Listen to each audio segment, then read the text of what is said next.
안녕하세요. 무비피어TV 말막군입니다. 오늘은 그리피스의 목적, 무서운 결말 예상을 한번 해볼까 합니다.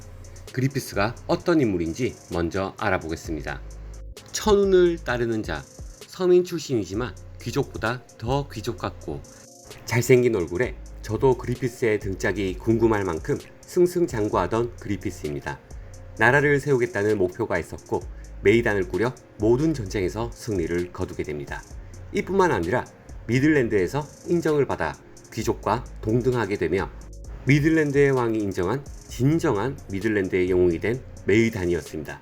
하지만 그리피스는 얻기 위해서라면 무엇이든 할 수 있는 자가 바로 그리피스입니다. 떠돌이였던 가츠를 눈여겨보고 가츠를 얻기 위해 진정으로 승부를 하였고 전쟁에서 돈이 필요하면 남자에게 몸을 바치고 이때부터 잘 바치긴 했지. 더 나아가 미들랜드의 왕의 딸인 샬롯 공주에게까지 공세를 하게 됩니다. 너무 과한 욕심은 화를 부르듯 샬롯 공주와 결혼을 하게 되면 메이단을 넘어 자기만의 나라를 만들 수 있는 욕심은 그 누구도 가질 수가 있고 귀족의 단열에 올라 명성, 명예까지 얻을 수 있었기에 샬롯 공주 또한 그리피스의 마음이 있었지만 당연히 출생이 다른 진짜 귀족들은 그리피스가 눈에 가시였으나 그리피스는 가치에게 부탁을 하여 그리피스를 미워하던 귀족들까지 조용히 처리를 했으니 딱 여기서만 별탈이 없었으면 정말 그리피스가 원하는 방향으로 될 수가 있었으나 가치가 메이단을 떠나려는 순간 그리피스는 모든 것이 무너져 버립니다. 샬롯 공주에게 가치에 대한 화풀이 아닌 화풀이를 하다가 발각이 되어 지하 감옥으로 가게 됩니다. 욕망으로 인해 샬롯 공주를 겁탈하였으나 그리피스의 절망은 가츠로부터 시작이 되었습니다. 그 후 몸이 만식창이가 되어 더 이상 비치매로서 날아갈 수 없게 되고 다신 자신의 나라를 만들 수 없다는 생각에 모든 게 절망이었던 그리피스는 결국 자살을 시도하던 중에 패왕의 알이 그리피스 앞에 나타나게 되어 그렇게 일식이 시작이 됩니다. 고드핸드 중 보이드와 유빅이 과거 그리피스를 되돌아보게 하며 그 많은 사람들 중 가츠만큼은 유일하게 꿈을 잊게 했다는 말과 함께 메이단을 제물로 바치고 고드핸드인 페무토가 되어버립니다. 인간성과 감정을 잃은 듯 가츠 앞에서 보란듯 캐스커를 강간하는데 다시 태어난 그리피스 시점부터 모든 게 달라졌다고 생각하시면 될 것 같습니다. 가난한 자가 가난을 벗어나면 또 다른 생각을 할 수 있듯 그리피스도 마찬가지로 망가진 육체가 다시 회생이 되었고 새롭게 태어나게 됩니다. 하지만 여기서 문제는 그리피스 입장에서는 생각지 못한 변수가 생깁니다.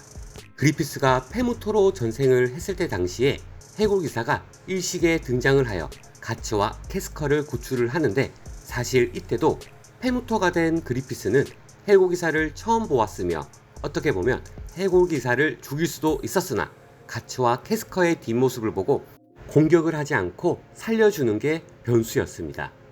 페무토가 된 그리피스는 더 이상 감정이 남아있지 않고 그리피스에게 가츠는 헤매고 있는 재물에 불과하지만 그리피스와는 달리 죽을 운명에서 일식에서 살아남은 운명을 거스르는 자가 바로 가츠가 된 것입니다. 그리피스는 세계의 알로 인해 현세에 부활을 하게 됩니다. 부활을 한 그리피스는 과연 감정이 남아있는지 확인을 하러 메이단 언덕에서 가츠를 만나지만 아주 조금 미동이 있을 뿐 언제나 그랬듯 자기의 나라를 만든다고 말을 하게 되는데 이때 그리피스의 언행을 볼 때 가츠로 인해 너무나 치욕적이었고 가츠만큼은 소유를 하지 못했으니 저희 개인적인 생각으론 약간의 복수심에 찾아간 것이라 생각을 했었습니다. 너로 인해 이렇게 되었으니 나는 메이단을 제물로 바친 것이다. 단지 그뿐. 그리고 그리피스는 메이단을 다시 구성을 하게 되는데 이때 문득 생각을 했을 때 또다시 거슬리는 존재들이 눈에 보이게 됩니다. 그건 바로 마법사들, 특히나 능숙한 마법사들 말이죠. 그래서 플로라를 공격을 하게 되고 죽여버립니다. 그리고 또 하나의 걸림돌, 복종을 안 하는 사도, 카니슈카. 카니슈카도 같은 사도이지만 전쟁을 하게 되면 그리피스 입장에서도 피해가 갈 수 있으니 빨리 처리를 하려 했으나 그러진 못했습니다. 하지만 결국 해고기사의 덕분에 소멸시키고 자기만의 팔코니아 성을 만들어 버립니다. 여기서 생각해보면 그리피스는 이미 모든 것을 이루어냈습니다. 자신이 원하는 나라, 모든 것을 말이죠. 하지만 아직 마무리 못한 부분, 가치가 있습니다. 가지려 했던 가치는 적이 되어 버렸기 때문이죠. 그렇다면 그리피스 입장에서는 어떻게 해야 될까요? 할 수 있는 건 바로 가치를 미치게 만들거나 또는 납치. 그래서 최근화해서 내용을 이어지자면 또 하나의 거슬리는 존재들, 엘프 헬름을 박살내고 캐스커까지 납치해 갑니다. 그리피스는 현재 가치의 상태를 쭉 지켜본 것이라 볼 수 있습니다.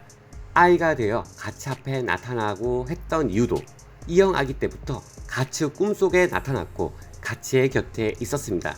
하지만 지금의 그리피스는 가치를 죽이려면 몇 번이고 환생했을 때 죽일 수도 있었지만 살려뒀습니다. 비유를 하자면 마치 먹이를 가지고 장난을 치다 먹어버리는 돌고래들처럼 말이죠. 여기서 무서운 결말을 예상을 한번 해볼 수가 있을 것 같습니다. 가치가 아닌 그리피스가 주인공이라면 그리피스가 메시아가 되기 위해 또 다른 환생을 꿈을 꾸고 있지 않았을까요? 카니슈카가 한 번 더 사도가 또다시 전생을 하는 것을 보았을 때 그리피스는 더욱더 거대해진 지금의 팔코니아와 현재의 메이단을 바치고 신을 뛰어넘는 존재가 될 수 있었을 수도 있다는 생각이 듭니다. 현재 시점에서는 그 누구도 그리피스를 건들 수 있는 자가 없습니다. 가치가 아무리 발버둥 쳐도요. 하지만 현재의 그리피스를 대항을 할 수 있는 건 아마도 뮤라 켄타로 작가님이 살아 계셨다면 분명 떡밥이 풀릴 법한 딱 하나가 있습니다. 여러분, 가치에게 베리트가 있다는 거 기억하시나요? 분명 이것이 결말의 키가 될 것 같은 예상을 합니다. 베리트는 있어야 될 때 나타나는 것이라 했습니다. 그리피스는 분명 가치 일행보다 우월할 수밖에 없습니다. 그들은 인간이 아니니까요. 하지만 베리트 하나로 전세가 역전이 될 수도 있지 않을까 생각을 해봅니다. 지금의 스토리로 보았을 때 그리피스의 목적은 단 하나로 맞춰질 수밖에 없는 것 같습니다. 그건 바로 가치에게 향한 복수. 이유는 가치 외엔 그리피스는 모든 것을 이루었습니다. 캐스커를 납치한 것도 가치를 굴복시키거나 또는 자신의 편에 서게 하려 하는 목적일 수도 있겠지만 당연히 가치는 그리피스와 전쟁을 하게 될 테고 작가가 캐스커를 살려둔 이유도 분명 있다고 생각을 하여 가치의 큰 희생으로 가치가 가지고 있는 베이리트를 사용할 수도 있겠구나 생각을 했습니다. 죽음의 문턱에서 가치는 자기 자신을 위해서는 아닐 테고 캐스커를 과연 바칠 수가 있을까요? 해골 기사가 늘 말하는 지킬 것인가 아니면 대항을 할 것인가 아주 무서운 결말을 슬렁이 한 적이 있습니다. 가치를 향해 너도 바치겠어? 그처럼 이렇게 이것이 현실이 될 수 있다고 생각을 해봅니다. 여러분이라면 어떻게 하시겠습니까? 저는 이 나라를 너무 사랑해서 만약 바치라고 한다면 망설임 없이 나라를 결말은 여러분의 상상에 맡기도록 하겠습니다. 더 좋은 결말이 있거나 그리피스에 대한 내용이 있다면 댓글로 남겨주시면 감사드리겠습니다. 오늘은 베르세르크 그리피스의 목적, 무서운 결말을 예상을 한번 해보았습니다. 재밌게 보셨다면 조댓구알. 베르세르크 피규어는 무비피규어에서 만나보실 수가 있습니다. 이상 무비피규어TV 마인바꾼이었습니다. 감사합니다. 켄타로 작가님 친필 사인.